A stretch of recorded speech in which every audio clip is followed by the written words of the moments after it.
All There you go. right, so we are recording now, and we can begin. Okay, call to order at 7:02 for the April 21st, 2020 regular meeting of the Board of Trustees of the Altamont Free Library.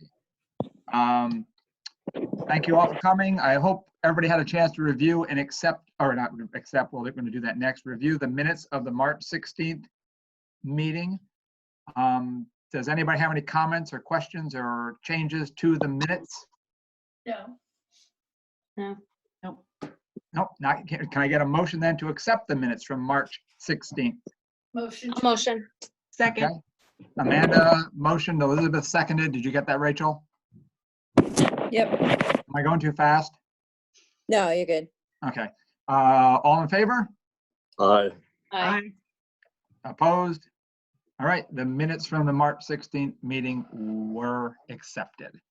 We'll move on to the treasurer's report. Elizabeth? Okay, so everyone should have been provided with the financial statements for this month. Thank you so much, Jason, for preparing those and putting in the hard labor on those. And these were looked at and approved by the Finance Committee last week. So if we want to start with the statement of financial position, you'll see that we have, even though we're not open, of course, we still have some expenses, still paying salaries, still paying mortgages. And the good news, well, we actually have some good news on the revenue front, but we will get to that later with Joe. We are putting away a little bit of money, just like we normally are, on those CDs. But other than that, no real changes on the assets and side, except for, of course, a little bit less cash because we're spending money, and then a little bit more depreciation. On liabilities, really the only difference is that we're not looking at accounts payable amount like we were last month. But other than that, everything is relatively normal for this time of year. So does anyone have any questions on the statement of financial position? Okay, so moving right along to the statement of activity. This is remember, this is revenues and expenses. So you'll notice that a lot of things that we would expect to be down are in fact down. So we're not making a whole lot of faxes right now, not making a whole lot of copies. So it's not surprising that these are down compared to where they were last year. Our gala did well, but we knew that we had an inkling of that last time as well. As far as expenditures go, the only thing that we kind of discussed a little bit last week was looking at the children's books, trying to figure out why that expense was higher than it was last year, and did it have anything to do with COVID. And actually, Joe let us know that, in fact, really that really more depends on when our provider of children's books, we have a particular representative that we work with, and it really just depends on what month that person happens to stop by. So it's more just happenstance that the amount for children's books looks so much different than last year. It's more a function of when that person stops by and we can place that order. But other than that, we did not have anything particularly notable on the statement of activity. A couple questions about whether or not certain expenses were reclassified on the third page, that interest expense and that other fundraising expense, but there was no issue, aside from finding out that our copier company is awful. Less responsive than before we had signed the contract. So So we are going to make that a priority in the next month, trying to, I don't know if we can do much to help Joe with the management of some of the problems that we're having with the copier company, but it has definitely made radar because we are in fact being charged money for late fees on things, and anytime they're charging us money, that gets my attention. So are there any other questions on the statement of activity? Okay. So moving on to the last statement, and that is the budget versus actual. The actual budget, the actual statement itself didn't have a lot of conversation last week. The things that we did discuss in relation to the budget was just some good fortune in terms of some grants that we've secured. And are these later on in the agenda, Joe, or do you want me to mention them now? We can talk about them now, of course. Okay, perfect. So, and correct me if I'm wrong, I'm kind of going off of my notes from last week. So the slight a bit of bad news is that our appropriation from Altamont, instead of the 58,000 that we requested, we're getting 57. Still pretty good, but the even better news is that we've actually been awarded several grants. $600 from the Stewart's Holiday Match for the ukulele rental program to accompany our runaway hit of the ukulele meetups. So now those that are interested and don't have an instrument will be able to check one out. We also received a $340 grant from, is it ACT or is it ACT? The ACT, the Altamont Community Tradition. Okay. For a wireless hotspot. That was originally going to be used for census outreach, but we think we had a discussion about whether or not it was still going to be census outreach or whether it was just going to be put to good use in case of internet disaster. I think that we, the timeline on the census has been pushed back substantially on a couple of accounts. So it may well be the case that by the time we reopen, it may be the case by the time we reopen, that there will still be some work to be done on that front. But I don't know. I spoke with so in our grant application to Altamont Community Tradition, we had talked about not only the need for this wireless hotspot so that we could take a laptop out to seniors' lunches, other gatherings of people in order to help them fill out their census questionnaires. But we mentioned other use cases as well. So for use at the gala, for use in the event of an emergency. After the award, I reached out to Laura Shore, who is the ACT president, or at least was our contact for the grant.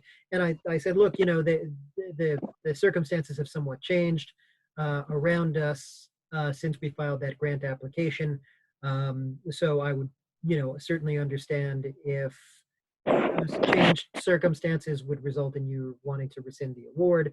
But I don't think that you should, and they agreed with me. So they can certainly see the other use cases as being totally viable and worth the expenditure on their front. Good. Thank you, Joe. And then good news also from our workers' comp audit. We'll be getting $792 back plus a lower rate following that audit. So, so all in all, pretty good news. There's still a little bit left for the treasurer's report in a bit, but let's go ahead and unless anyone has any questions about the statements, go ahead and approve the financial statements for March of 2020. Sorry, one last thing on the insurance. I was in today with Jason to do bills, and we actually received a check in the mail today from the insurance company for $427. That seems not to be related to the $792 that we're getting in the insurance because it was pegged to 2018. I couldn't make heads or tails of it. As I looked at it, it may be a retroactive rebate from, as I say, 2018. So Jason couldn't quite figure it out either. So I am going to, but have not yet reached out to our broker at Hopmeyer Evans just to get a little bit more explanation to see whether that's part of the 792 or whether this is in addition to the 792. Thank you. We also got a $1,000 donation from one of our very kind and generous donors today. So that Wow. sort of makes the Wow. yeah, right, which makes the slight decrease in our request from Altamont go down a little bit easier. Wow, cool. Was it for anything in particular, or just as we see fit? This was from Tom Sands, who does not generally put any limitations or qualifications on the on his donations, with the sort of unusual proviso that he would like it to be shared, and we've talked about this in the past, Elizabeth, you and I, with the archives, or at least used to augment our history. That's his big interest is Altamont history. So anything that we can do to work with the Altamont archives and museum always makes him very happy. But it's not a requirement. It's not a requirement of the donation. Well, and I think that we're well placed as a free library in a historical train station that does a lot of that's deeply involved in the Altamont community. I think there's just naturally a lot of overlap with what is important to him. So I'm not too worried about that. No, no reason to be. Are there any other questions about these statements? Okay, so let's go ahead and vote to approve the statements for March of 2020 for the Altamont Free Library. Do I hear a motion? Motion.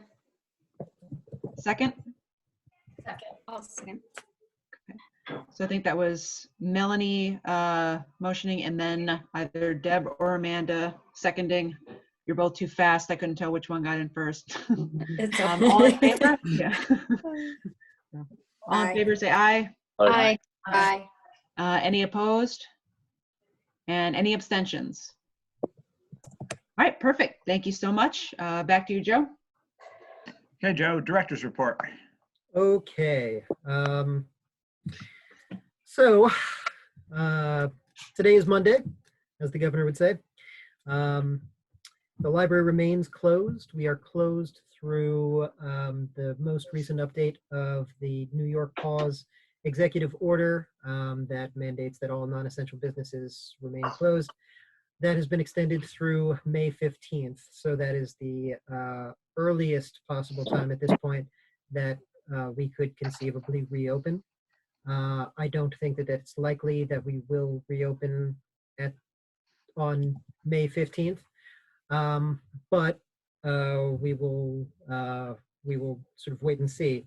A group of directors, not including myself, but we talked about this on the directors meeting this morning, are working on, and it's a nice collection of large, medium, and small libraries from both Albany and Rensselaer counties.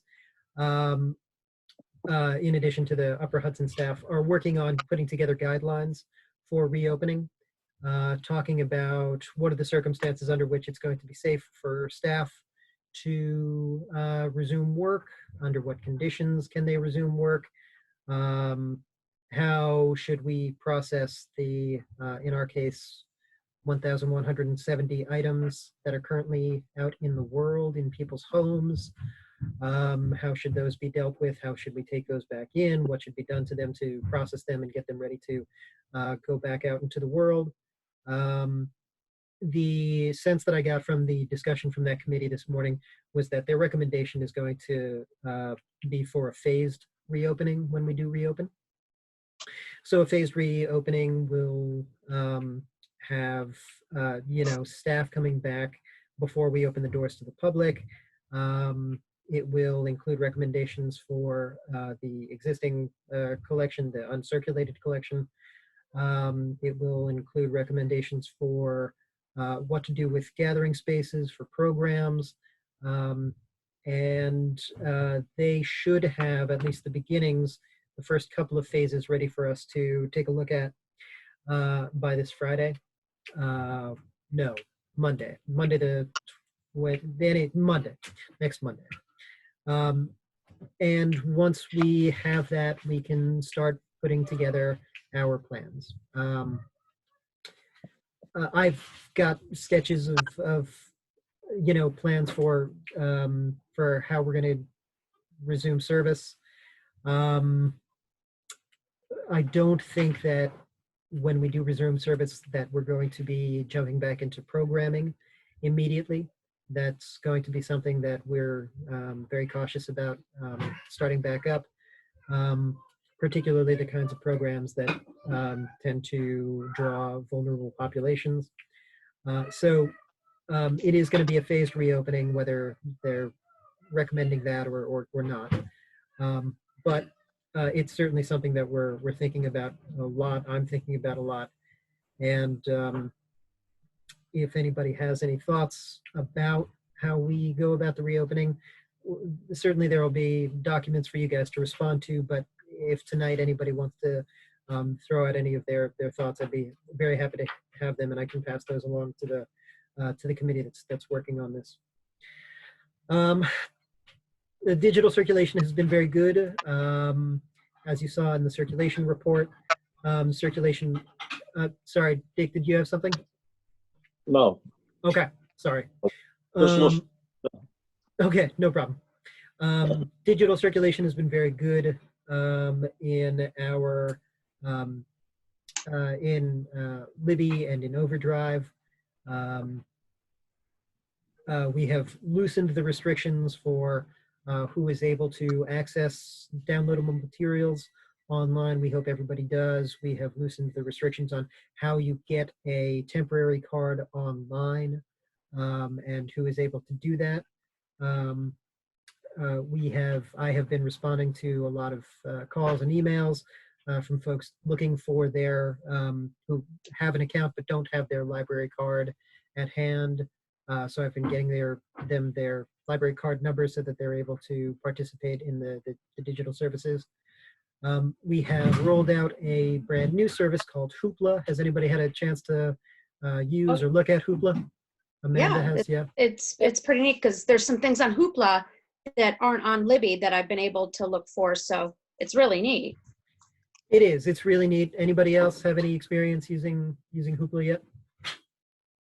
I would urge you to take a look. It really is a great service, and we're getting it at a pretty, at a bargain basement rate. We paid 250-ish into Upper Hudson's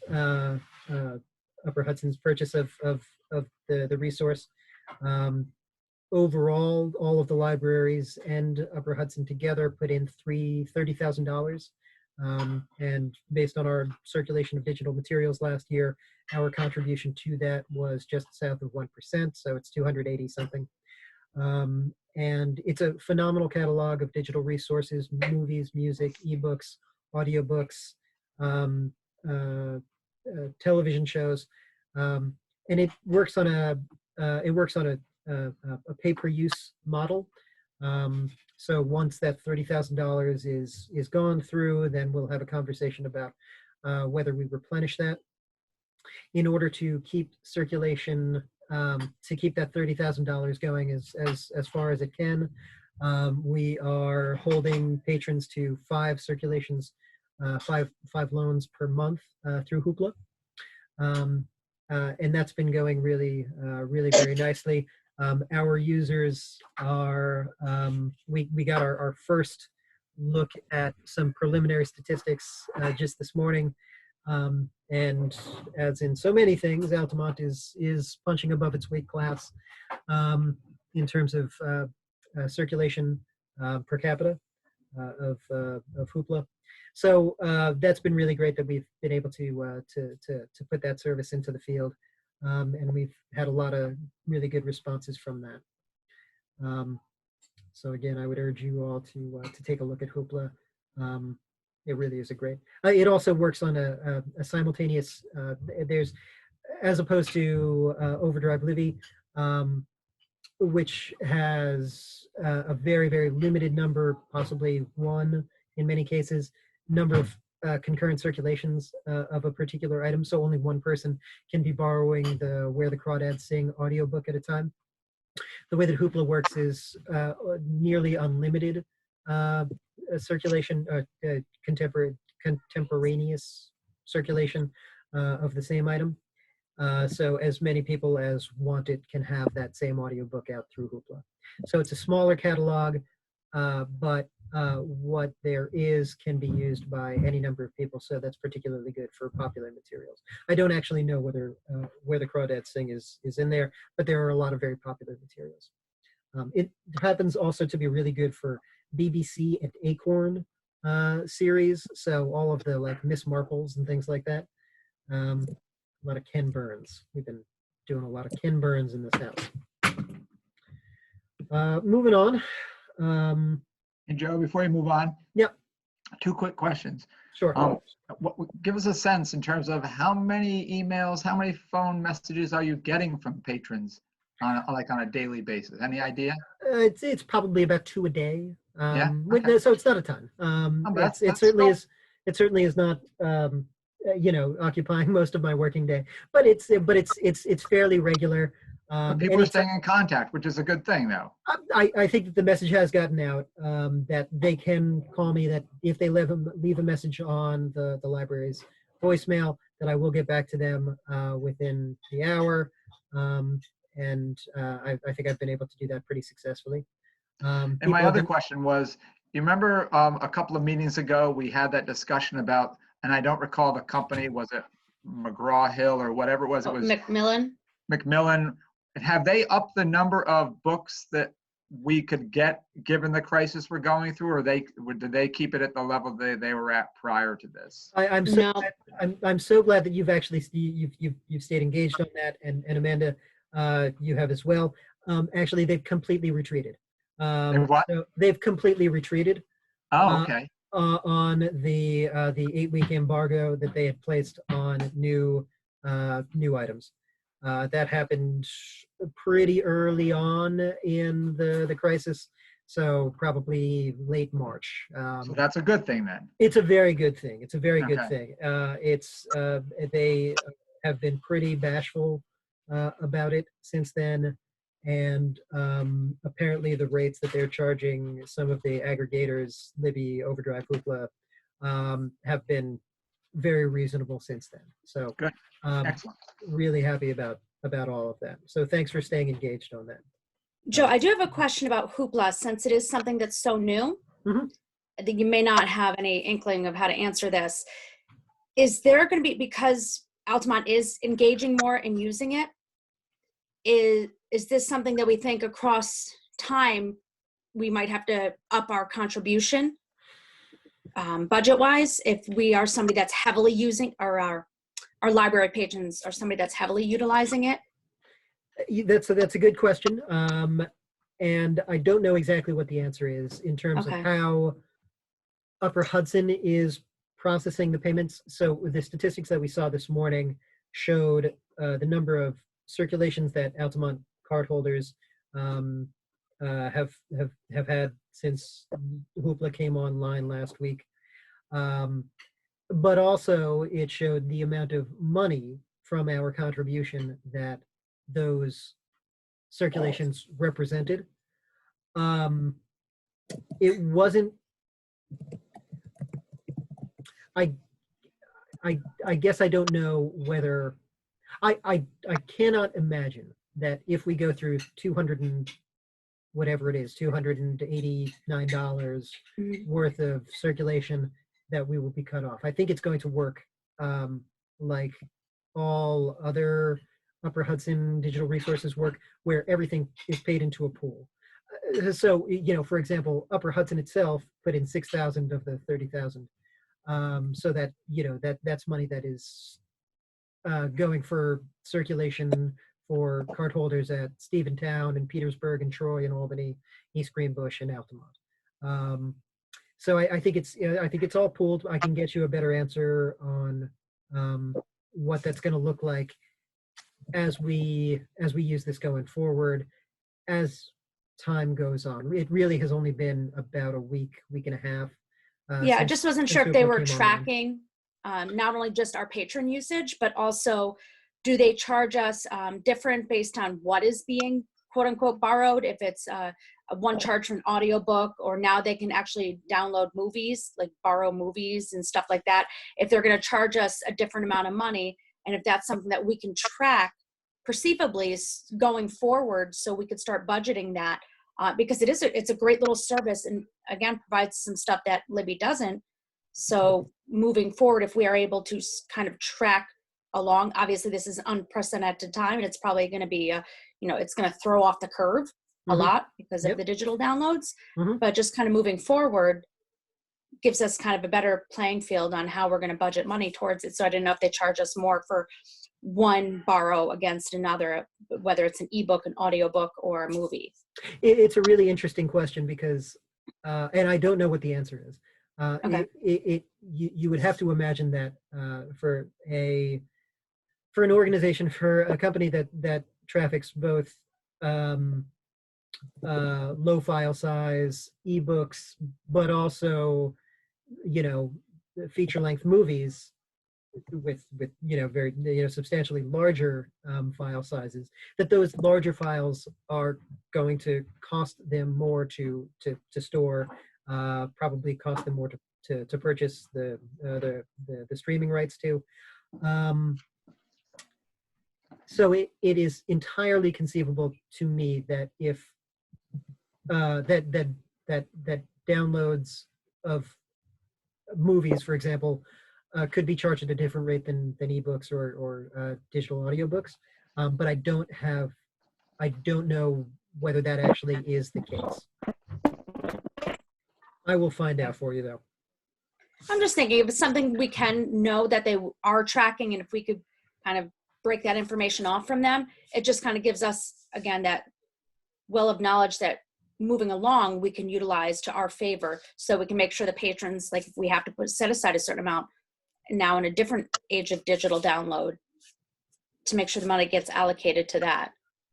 Absolutely. No, it's a good question. Thank you.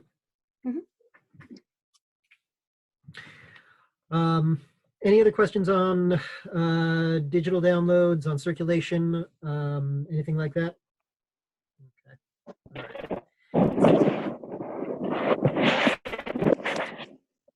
Okay. You know that the book sale has been canceled, unfortunately. We had anticipated taking in $2,000 from that. We'd also anticipated having that as a venue for getting rid of quite a lot of our withdrawn materials. Without that big purge that we do every year, our shelves get really tight. Obviously, that's not a concern at this point. And, probably, if we go 3 months, just off the top of my head, without circulating physical materials or purchasing a lot of physical materials, that'll be less of a problem this year than it has been in the past. but some of our shelves are really, really tight. YA materials, movies, both super tight, and we really do need to do some weeding there. One possible solution, a couple of possible solutions to that, would be to hold a standalone book sale. I was kind of thinking maybe Fair Week would be a good time for that to happen, but it could be any time over the summer. And limit it to our withdrawn materials instead of taking in donations from the community. I know the community depends on us, and Elizabeth in particular is depending on us to take their donations. Those will have to wait for a year. Maybe we can make an exception in Elizabeth's case. But if we just had a standalone book sale, then that might be a good way of alleviating that burden on us. Another thing that we could do as a sort of stopgap measure, and I was thinking about this today, is to set up a, it could be temporary, it could be long-term, but a little free library. Outside of the library, maybe under the overhang. I think most people are familiar with the concept of little free libraries. There is an organization, Little Free Library, that sells their huts that are nicely weatherproofed and very attractive. They're on sale right now, so we could buy one of those, erect that, and use that as a way of getting rid of some of our collection. Ask that people not stock it themselves the way that people will stock other little free libraries, but just use that as a means of getting by drips and drabs rid of some portions of our collection. That would be another thing that we could do. Anybody have any feelings on that? If we were to do that, though, we wouldn't start until the all clear had sounded, so to speak, correct? Well, not necessarily. I think that is something that we could do, we could do now. So last week, for I example. think so, really? You think you'd want to do that? Like I took one of the books off the cart that was put out last week because there's the Ken Follett book that I had the other two, and I saw that and I literally flew up there like 10 minutes afterwards. Uh-huh. And there was other people coming up to it because those books have not been in physical touch circulation in over a month. Yep. I felt safe. Joe, I'm not aware of what you did. What did you do with the cart? So last week, Erica Peterson, after some discussion on I think this was prompted on her part by some discussion on the Altamont community Facebook group about folks needing books, not having anything to read. So Erica had the idea of just putting out a cart using gloves from our donation, the donation shelves that we have in the back. She put out a cart out in front of the front door. She put up a sign that said, "Please maintain social distancing. If you touch it, you bought it. You can take it. You don't have to return. Look with your eyes, not with your hands. So once you've picked something up, it's yours, and you can keep it." So we had a cart out for a couple of hours the other day. According to Erica, something like 20 books went from the group, as far as we could tell. And I just happened to be there that day doing work in the building. And people were very cautious about when there was somebody using the cart. They maintained their distance, so I was very happy with that. So that was just another little thing that we could do from time to time to alleviate some of the burden on our shelves. Go ahead, Dan. Did you discard the books that weren't taken? No, those are now, the cart was wheeled back inside, and they've been sitting there for a week now. Yeah. I can certainly, I don't actually I'm not too concerned about since, first of all, the books had not been touched in 6 weeks or so, Right. Probably more than that in most cases. And then when Erica was setting up the cart, she used gloves and, Yep. all of the proper precautions. There are other little free libraries throughout the village that are being heavily utilized. Mhm. So I think it's just, a little something that we can do. It's not much. And I think the stakes are pretty low on it. And my inclination is to keep doing that once a week as Erica is able to get in and set that up, and then, take it back down at 5 o'clock. And Joe, I think it is a great idea, to maybe like how Erica did put out all the parameters, but also put the fact that these books have been out of physical circulation for that extended period of time. Like I knew better. So that's why I grabbed the book, but there could be other people that might have that fear. So if we just let them know they have not been touched by hands in a very long time and proper precautions. Was that on the side? Maybe it wasn't on the side, but it was on the Facebook. I don't know that it was.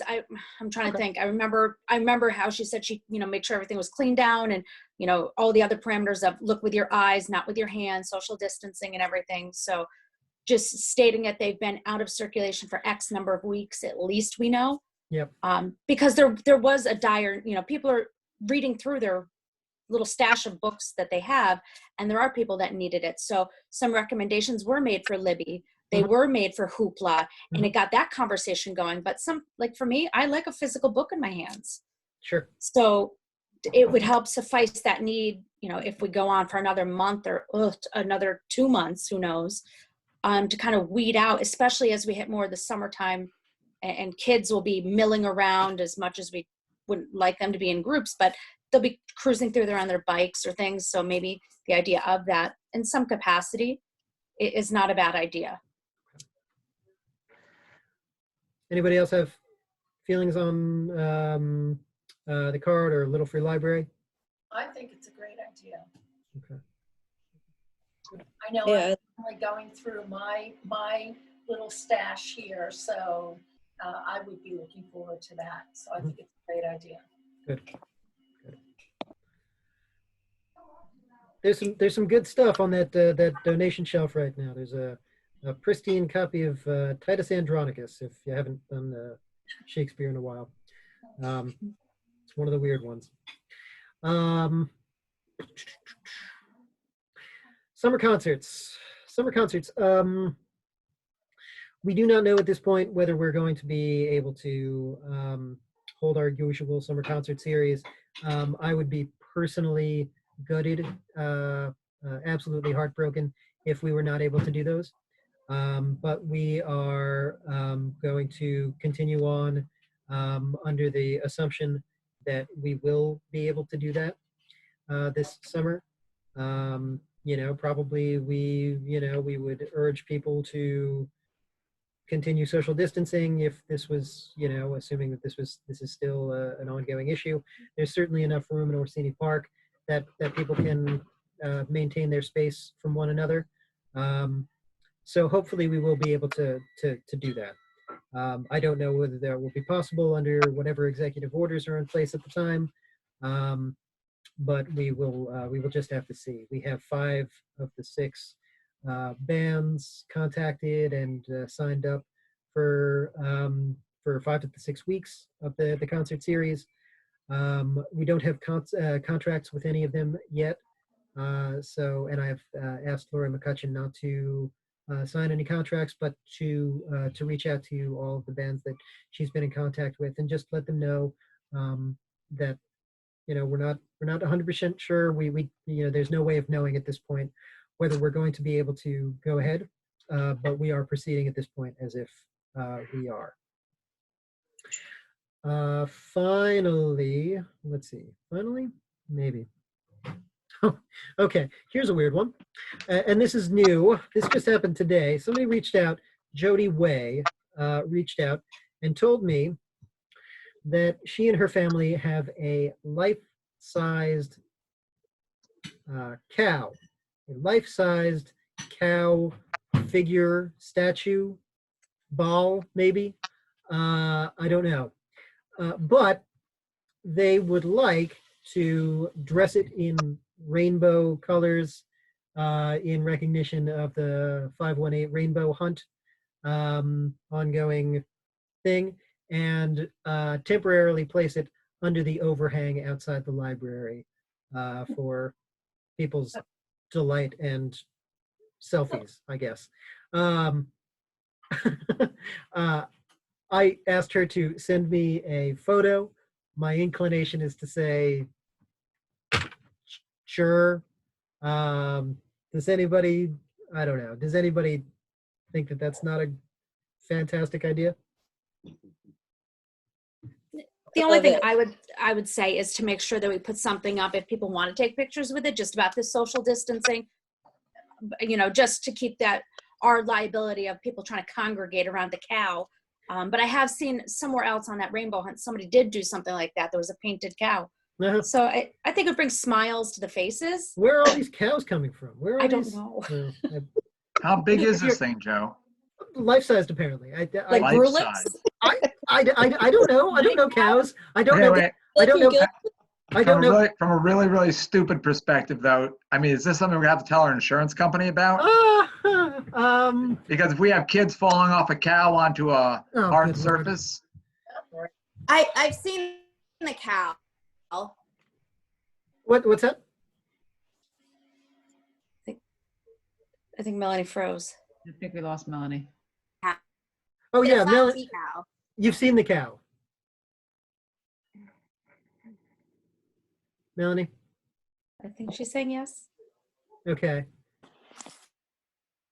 We had to text last time this Yes. happened. Yes, Melanie has seen the cow. Okay. I know. I have to What can you tell us about the cow? What in this context does life size mean?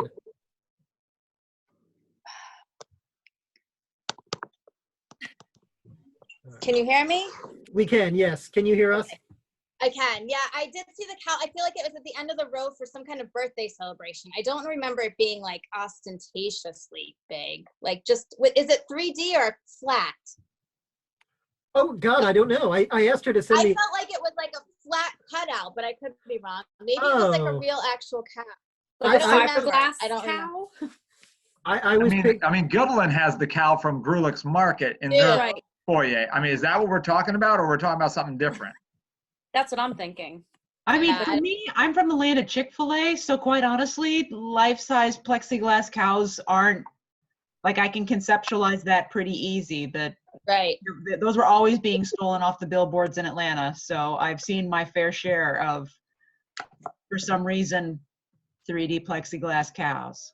So, now that you've introduced the idea of it being a two-dimensional wooden, plywood cutout, that would seem to make more sense, at least from a storage perspective.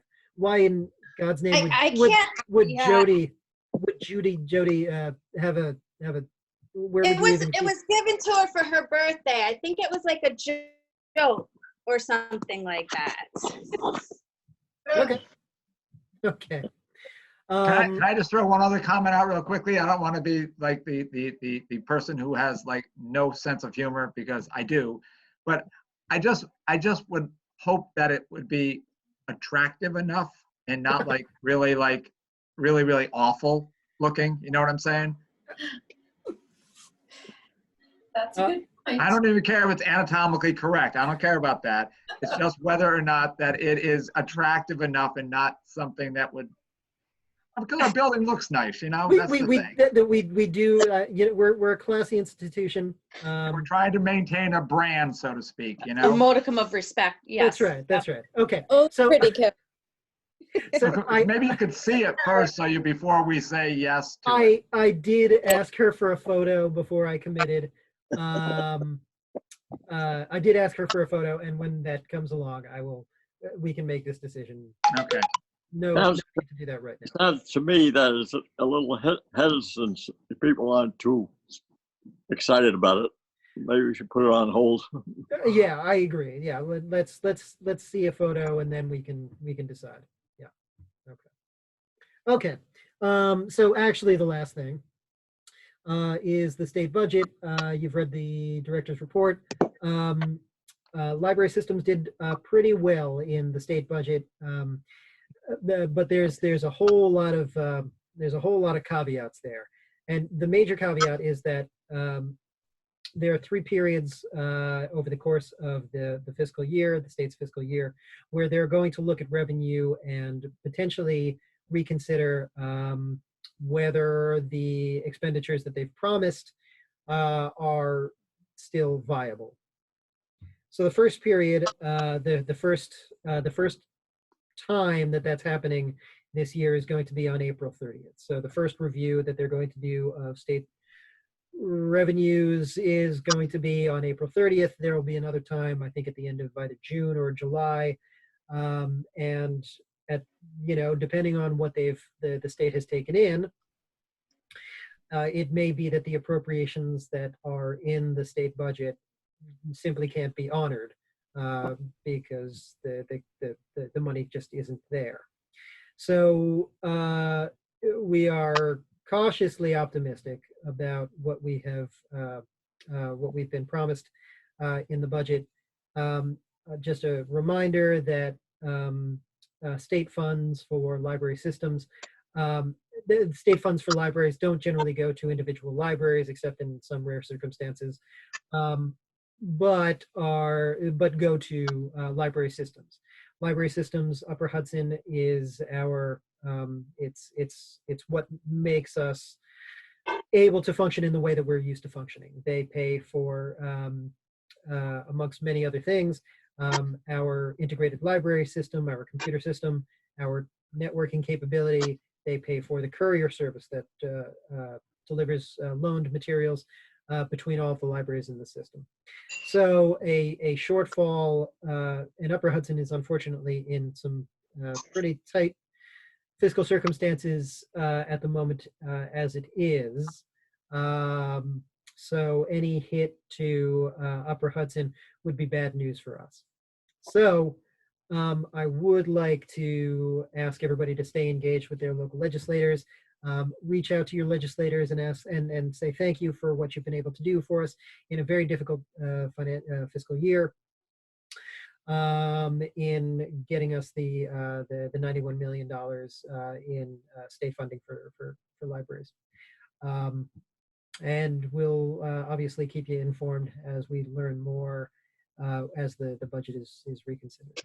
Anybody have any questions on that state budget?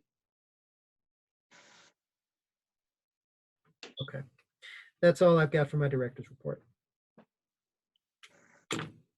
Okay, so committee reports are probably non-existent, but we'll just see. Personnel committee didn't meet.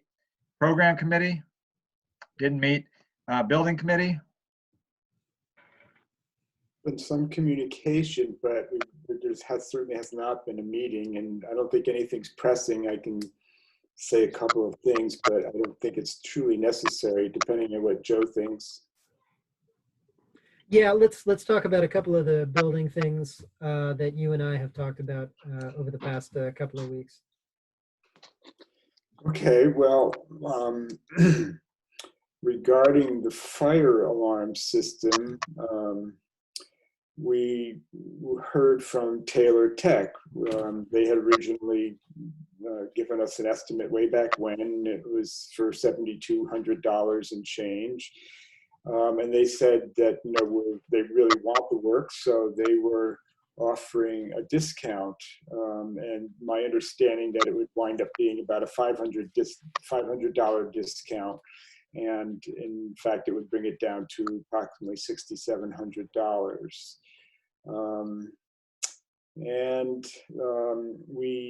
Joe and I and Dan spoke about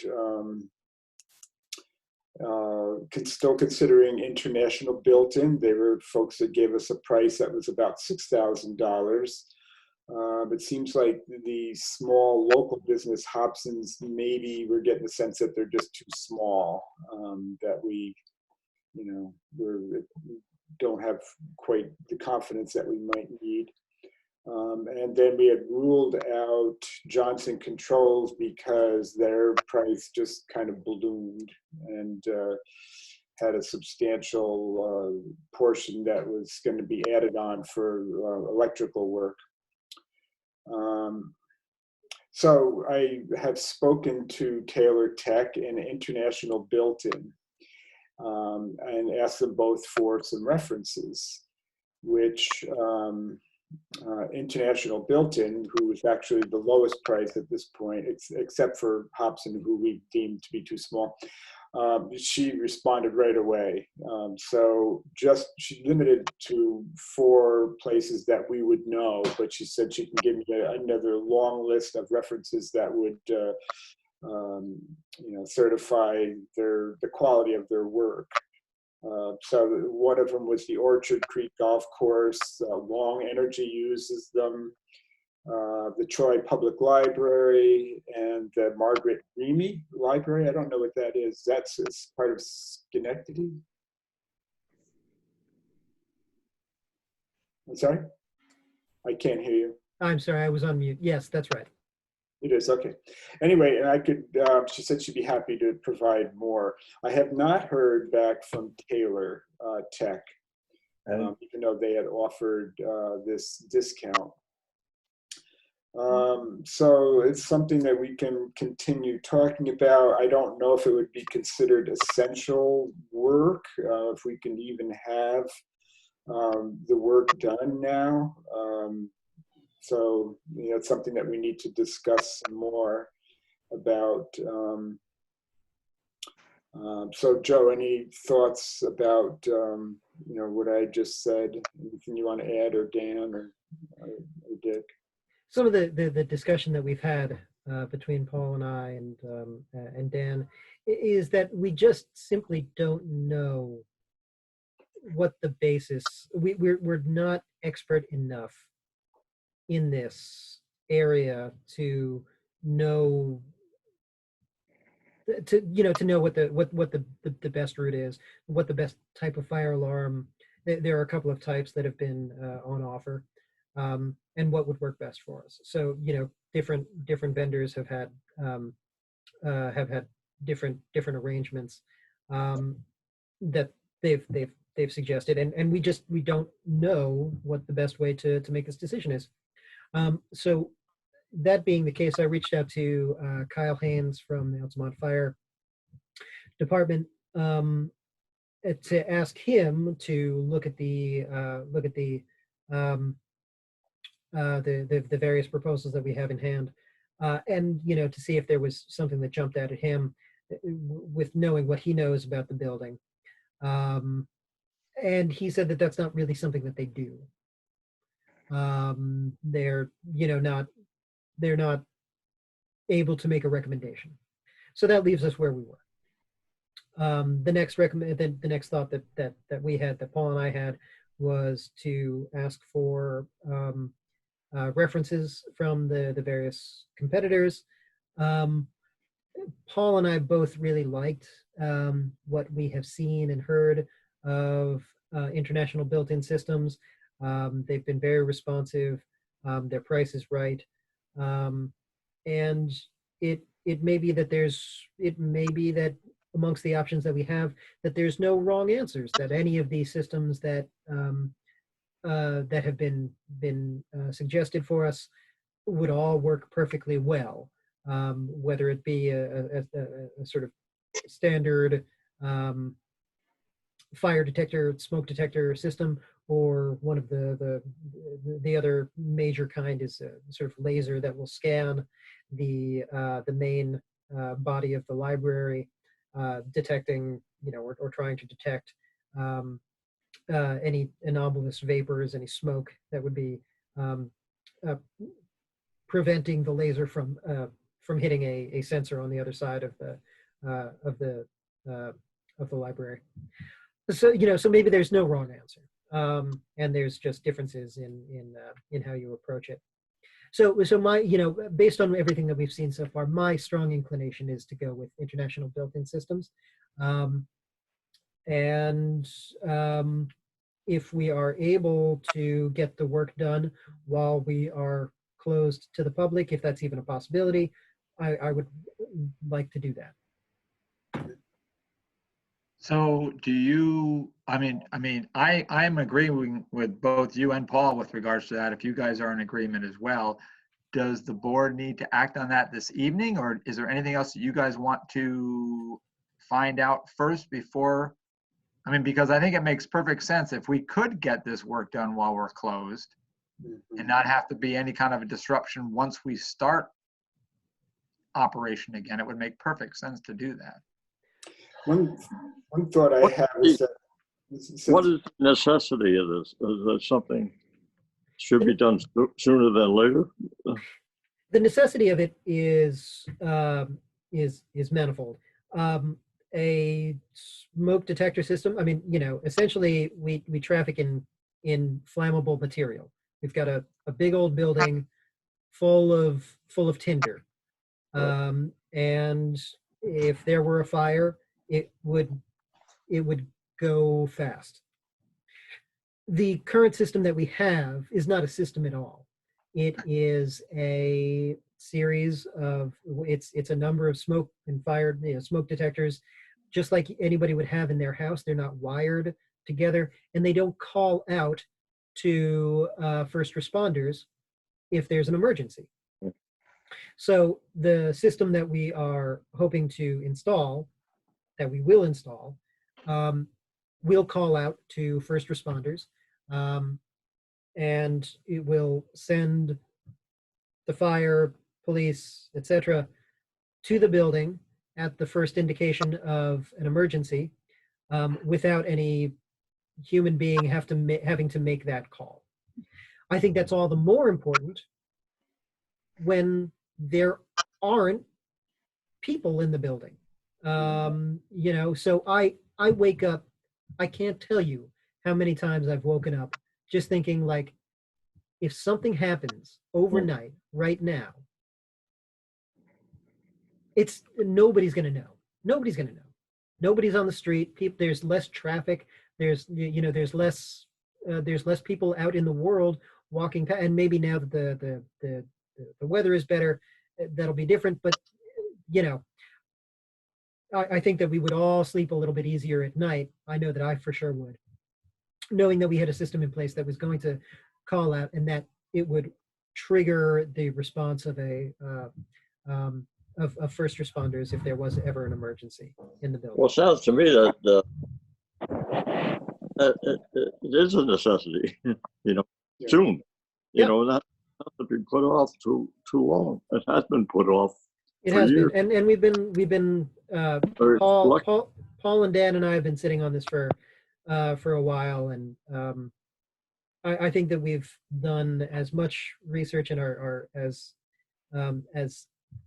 up to speed on this as we're gonna get.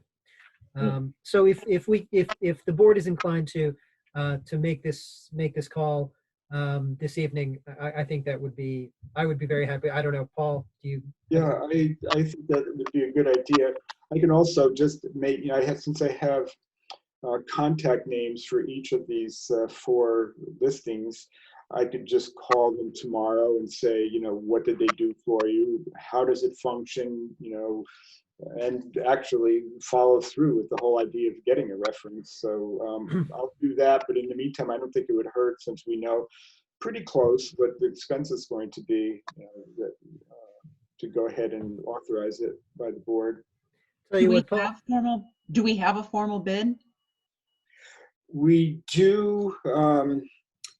So International Built-In, it's a few dollars less than $6,000. However, there is a clause in there that says that they are either not licensed or they do not do actual electrical work. What they do electronics, but they don't go into the electrical box, and they don't create outlets. So there was a small amount of work that would have to be done that could actually amount to another $200 or $300, I'm assuming. But that's something else that I could iron out with them, once we, now that we're getting closer to actually saying, giving them the nod, and I could nail it down. And then does the monitoring itself cost money per month, or is it not that kind of system? It is. There's a fee per month. I think theirs was $39. Joe might remember differently. I do, but I'm. It's difficult because I'm recording this on the computer, but I can hold on. I'm looking. Yep. I'm totally game for for approving this type of expense through an online meeting. I prefer having the hard numbers in front of me. Yep. So that we know exactly what it is we're voting on, and that includes the work for the entire project. So both, it sounds like the slightly less than 6K for installation, plus whatever the electrical work would be, plus whatever our new monthly costs will be, just so that we know how we're going to be paying for all of it. And is this part of the construction stuff, or remind me how we were funding this? This was funded in part by the $5,000 that we got from Senator Amador last year. And let me see. And last year's Stewart's construction grant. So 5,000 from Amador, 675 from Stewart's. And how did we capture this in the budget, or did we? I'm not sure off the top of my head. Sorry, I'm looking for Do you that. remember? Yeah, I'm trying to think because were any of these projects part of that capital budget we had initially talked about? Right. So there was going to be a separate, wasn't there going to be a separate, okay, well, it sounds like we've got some details to sort out here and are probably not, I mean, we could spin our wheels and put this all together tonight. Let's take Shoot for the May meeting. We could shoot for the May meeting, or maybe we could reconvene for a short one mid-month just for this. Sure. But before we can we plan on that? Let's just shoot for another short meeting mid-month, just to get this sorted out, so that we can move forward. I don't want you to keep losing sleep, Joe. That cow. I think we got to do it as fast as possible. And is it money that we're worried about, or is it? No, not entirely. It's not the money exactly, except to the extent that the board really does, and we all need to have the exact figures in front of us so that we know what we're voting on. There is a monthly fee that's going to have to be budgeted for. Off the top of my head, I thought I remembered it being $59 a month. 39. Go ahead. $540 a year, so that is $45 a month. 45 a month. Okay. But we would also, when we're actually ready, we'll nail it down and know for certain. So that's another question I could ask them. Does this still hold? Because it is over a year old. Yep. Well, we did ask them to renew that bid a couple of months ago. So even though it is over a year old, the initial proposal, it has been looked at. They've re-blessed it fairly recently. Okay. So it still holds. I remember when we had that terrible flood under the bank. Sure. We lost a lot of books. Sure. And, you don't want that to happen. Fire is even worse. So. Fire is even worse, and an incident that that prompts the sprinklers to go, even if the fire is put out very quickly, we've just lost our collection. I mean, that if the sprinklers go, we that would mean potentially the ruination of a substantial part of our circulating collection. So Joe, is it just the one company, or was there the two companies that kind of loaded up? Yeah, we got proposals from 4. Of the 4, one was several $1,000s, maybe $10,000 higher than all of the others. That was Johnson Controls. Johnson Controls is the biggest gorilla in the jungle in this regard. The other companies are locally based. One is Hobson Alarms. The other two are, and Hobson is very small, very small. They don't have an office. When you call to make an appointment, it rings at the guy's house. His wife picks up. you know, so that is not necessarily, I'm not going to feel great about that. They're not going to be doing the monitoring, obviously, but the ability to, you know, 2 years from now, 4 years from now, 8 years from now, knowing that, you know, the people who installed this are still, you know, a going concern and haven't migrated to Florida, that you know, that's a big factor for me. So the remaining two are international built-in systems and Taylor Tech alarm systems. Both were great, both very responsive, both came out multiple times. Detailed proposals, both in the same ballpark. International built-in systems is slightly lower, has been slightly more responsive, got back to us quicker with their references. It's now been 2 weeks since I think Paul asked for the references. And if we haven't gotten them yet from Taylor Tech, then we're probably not going to get them without having to prompt them again. So all of this is to say that, you know, this is all informing our Paul's and my, you know, strong preferences for international built-in systems. But that, having said that, you all ought to have more information before we make this choice. And I'm sorry for bringing up the idea of No, of and voting I on guess this. the reason why I was asking that is because kind of at the beginning with the conversation about the copier company is I've worked in customer service my whole life, and that the responsiveness and the customer service, I mean, this is something that we obviously, you want to be able to sleep well at night. We want responsive customer service, not just for installation, you know, or the monitoring, but people that are going to make us feel important, like we don't have to go to bed with worries, that we know they're going to respond to any questions. These kind of systems can have hiccups every once in a while. We don't want to be waiting on somebody a week or 2 weeks to respond to a need that we might have now, and kind of stemming off the copier company, like their responsiveness now would put me at pause to make sure, like if you and Paul and Dan were like, these people have been super responsive customer service wise, that it would put my mind more at ease knowing that we're not just getting physically what we're paying for, but also customer service wise. Yep. So Paul, if you reach out to the two references, I'll reach out to the two libraries. I can call, you know, I can get Paul Hickok, the Troy director, on the phone, and I can ask him. I like that. That's, you know, that's another historic structure. It's another library with a very limited budget. Despite the obviously much larger size of their facility. So I will reach out to the two libraries. If you reach out to the two other businesses, Okay. We can come back together.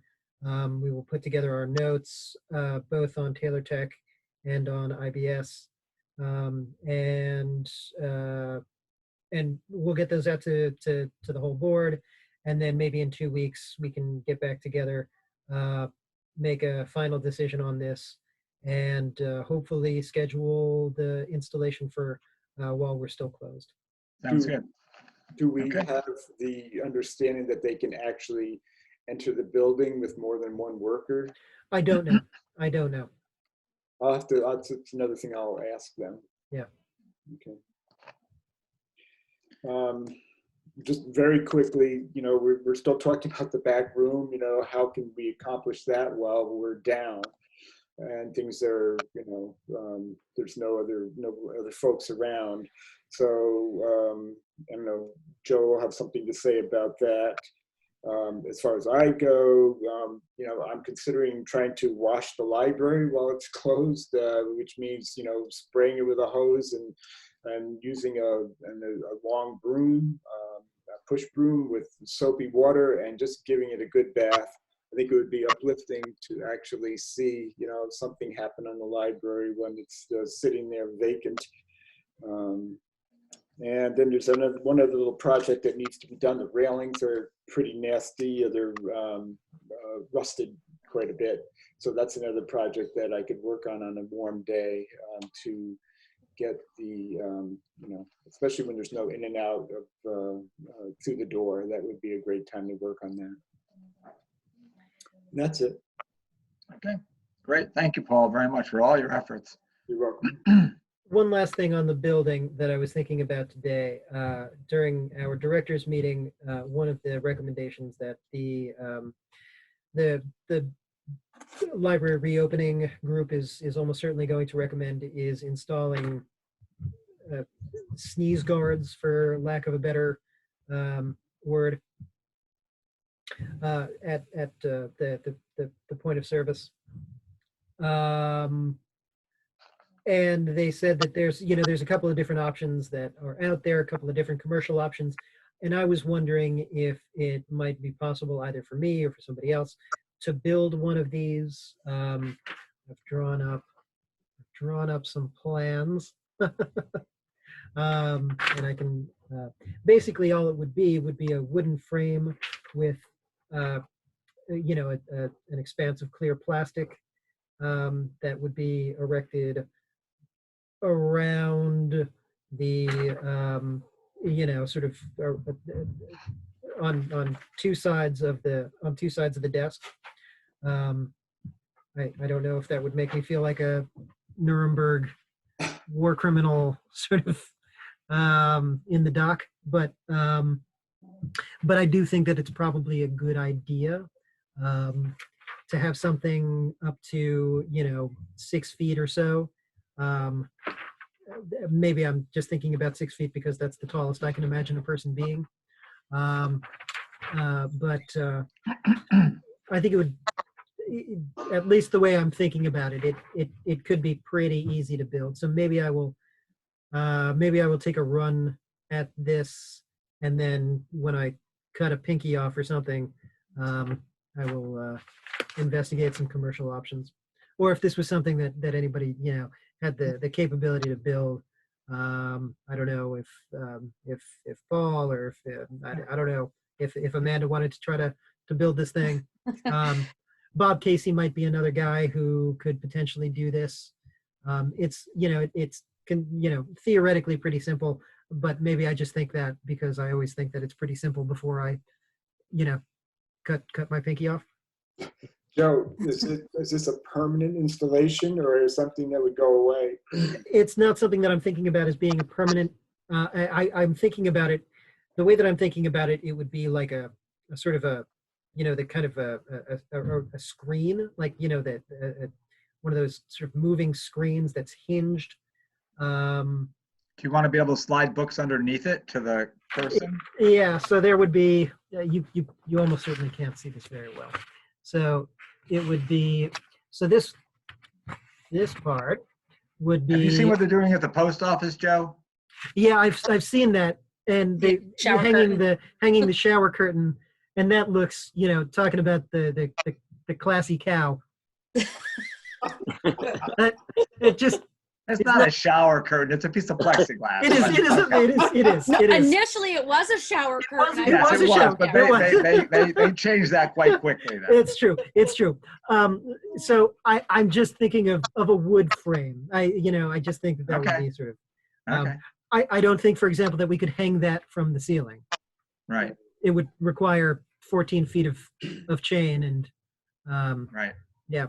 So I think it would have to be mounted on the desk itself, and sort of be at a 90-degree angle for 3 feet on the side of the copier, the 2 feet of the lower portion of the desk, and then 2 feet on the upper portion of the desk, extending up to 6 feet high. Hey, Joe. Yep. Have we thought about maybe contacting, I can't come up with his name, but the guy who built our desk for us? Brett? Brett Pulliam? No, it wasn't Brett that built the desk. It was he lives down on, oh my gosh. Hold on one second. I'll get the name. Brett actually did a mitzvah for us the other day. He made up. I'd been looking for some new shelves. He cut them up to size for me real quick, and I've got them in the basement right now. I'm staining them so that those can be installed at a couple of different locations in the library. I found some of the the original stain in the attic that was used on the shelves. Chuck Donnelly, Joe. Say again? Donnelly. Don't know. Chuck. Yeah. Chuck Donnelly. Yeah, I'm pretty sure he built the desk. Okay. I think. I'm pretty sure. I think Brett built all the cabinetry, Yeah. but I think Chuck Donnelly might have put the desk in. Okay. Okay. I can reach out to him. Does anybody have a contact for for Chuck Donnelly? I'll get it for you. Thank you. I mean, if not, I know Bill Buchanan at Altamont Glass has been doing this. He did it for Carmen Wine, installing like the quote unquote sneeze guard. Oh. And that might be another option as well. I do have a contact to him. Thank you. If we can't do it in-house first. Yeah. I logically think this is probably not a bad idea. Only going forward, if they say, you know, as they predict there might be a second wave of this protects not just you guys as our staff, but also the residents themselves, and shows that we're paying attention and that we care about everybody's safety. So it might be not just something we want to slap shot together, but just a careful forethought for everybody moving into the future. We want to protect everyone.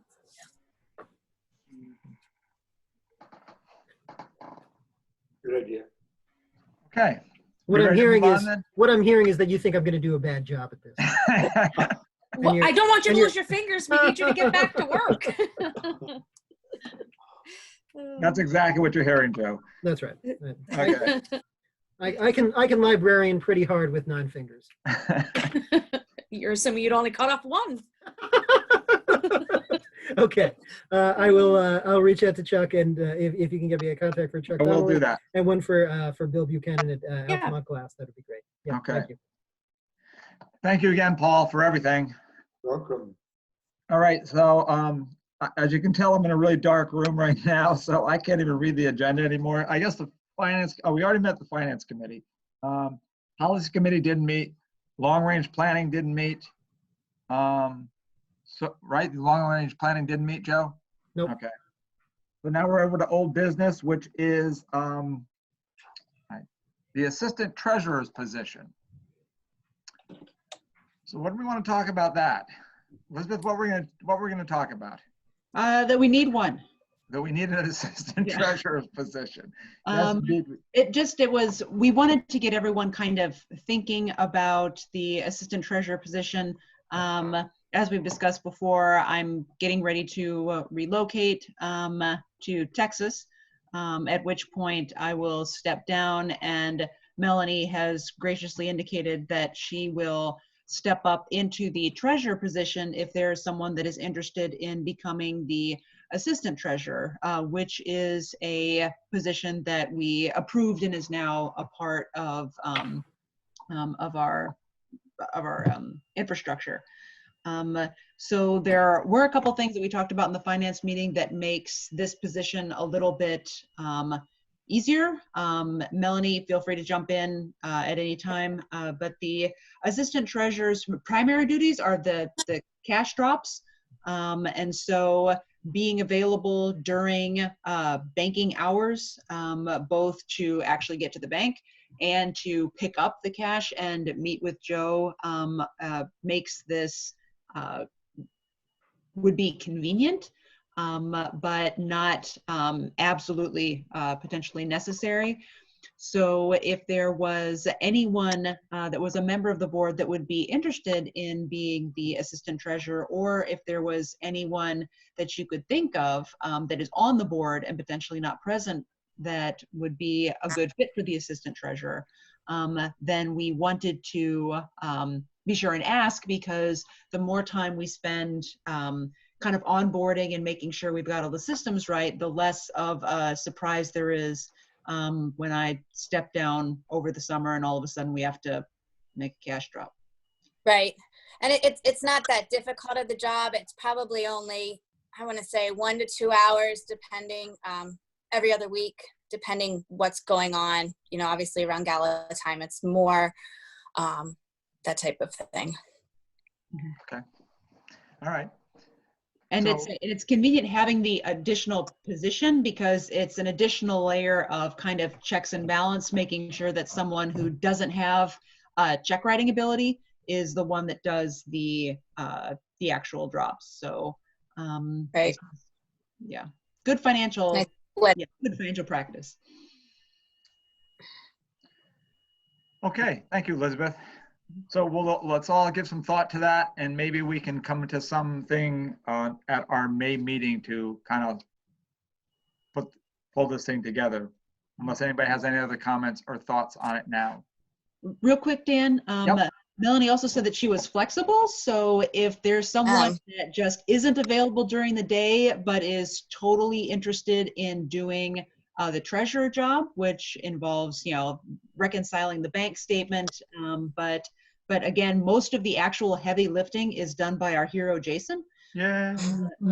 So if you are not available during the day but are interested in getting involved in the finances and that would be easier for you, then Melanie said she would be happy to stay at assistant treasurer if someone is interested in being the full treasurer. So if you're interested in the financial side of it, there is a position for you or for the person that you're thinking about, whether they're interested during the day or whether available during the day, or whether it's easier for them to get it done in their own time, which is a better fit for, I guess, the full treasurer position.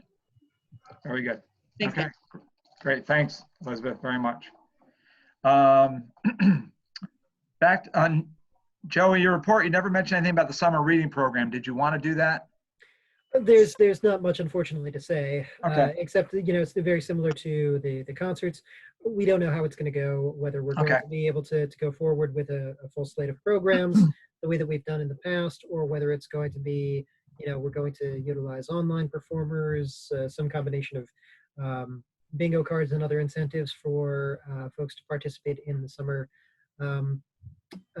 reading program. Obviously, we're not going to be able to do the outreach to the schools the way that I've always done, which is a big bummer. It's always one of my favorite things of the year. So I'm putting together plans. We'll see what happens. But just, be aware that summer reading is going to look very different this year than it has in the past. And this is another sort of heartbreaking sort of thing for us. But okay. All right.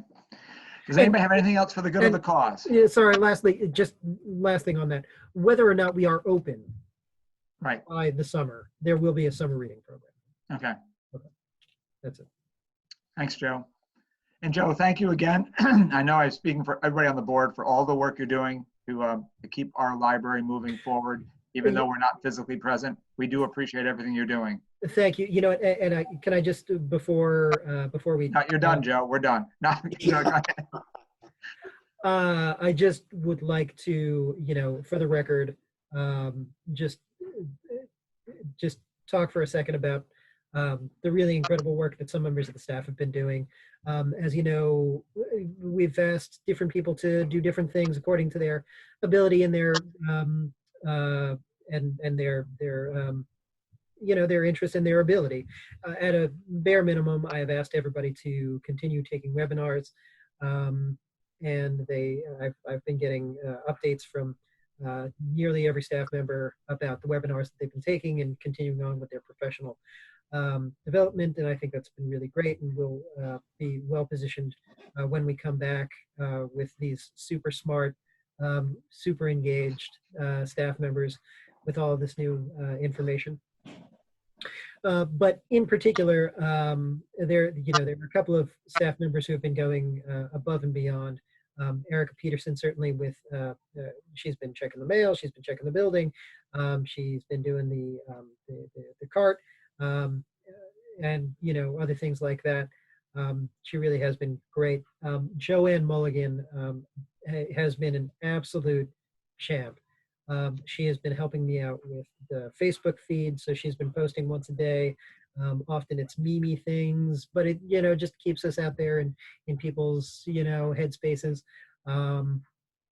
She last week held the second online meeting of her book group, her young readers book group for readers aged 9 to 12. They had a great time. They had, I think, 7 or 8 participants to that Zoom meeting, and it's been great. I've gotten a lot of great feedback from people who and parents of people who have participated in that. so Joanne really has been doing some phenomenal work. That's great. So I really just, very much appreciate all of the work that she's been doing, and just want to get that out there. So Good. next time you see Joanne Mulligan, say thanks and congratulations and good work. All right, will do. Can I get a motion to adjourn? I'd like to say on a personal note, Dan, Yep, go ahead. is everybody doing well? Ellen and I are staying close to home because of our age. In fact, I turned 85 yesterday. Oh, happy birthday, Dick. Happy birthday, Dick. Thank you. Ellen's at 82, so we're staying close to home. But we have friends that are willing to shop for us if we need, or go to the library, and so just be careful and take care of yourself. Thank you, Dick. We will do that, and you take care of yourself and Ellen as well. Thank you, Dick. Thank you. All right, a motion to adjourn. I will. Thank you, Dick. Seconded by Paul. Thank you. All right. All in favor? Aye. Yay. Bye. Thank you, everybody. Have a wonderful Night, all. evening. Thank you, Joe, for orchestrating this. Thank you, everybody. Bye-bye. Bye, guys. Bye. That's what her about. Good to see you all.